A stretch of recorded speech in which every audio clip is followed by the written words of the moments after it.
He was a promising neuroscience student, quiet, respected, with no criminal record. His name was James Eagan Holmes, but on July 20th, 2012, that life ended and a nightmare began. It was the midnight premiere of The Dark Knight Rises in Aurora, Colorado. Holmes bought a ticket, sat with the crowd, and then quietly slipped out a side door. He returned minutes later, transformed.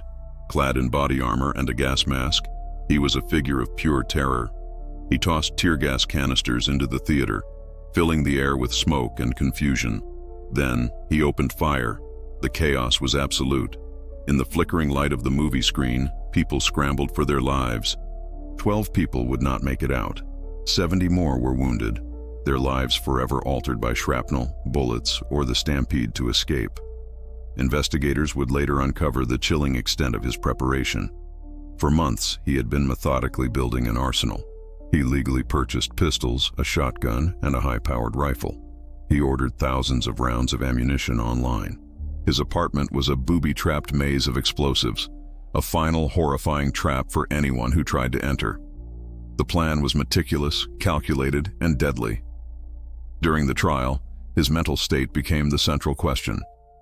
The defense argued he was suffering from a severe schizoaffective disorder, claiming he couldn't distinguish right from wrong. They painted a picture of a mind lost to psychosis. But the prosecution presented a different story, one of deliberate, cold-blooded planning. The booby-trapped apartment, the extensive weaponry, the tactical gear, these weren't the actions of someone who had lost touch with reality. They were signs of clear, horrifying intent. On July 16, 2015, the jury delivered its verdict. Guilty. Guilty on 24 counts of first-degree murder, 140 counts of attempted murder, and a host of other charges. His sentence was staggering: 12 consecutive life sentences without parole, plus an additional 318 years. He would never again be a free man. The Aurora shooting left a deep scar on the community and the nation.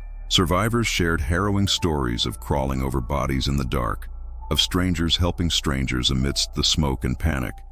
It forced us to confront difficult questions. How could this have been prevented? What warning signs were missed? And how do we comprehend that someone with so much promise could become an architect of such immense suffering? James Holmes remains incarcerated, a symbol of how unchecked mental illness, isolation, and obsession can curdle into unthinkable violence.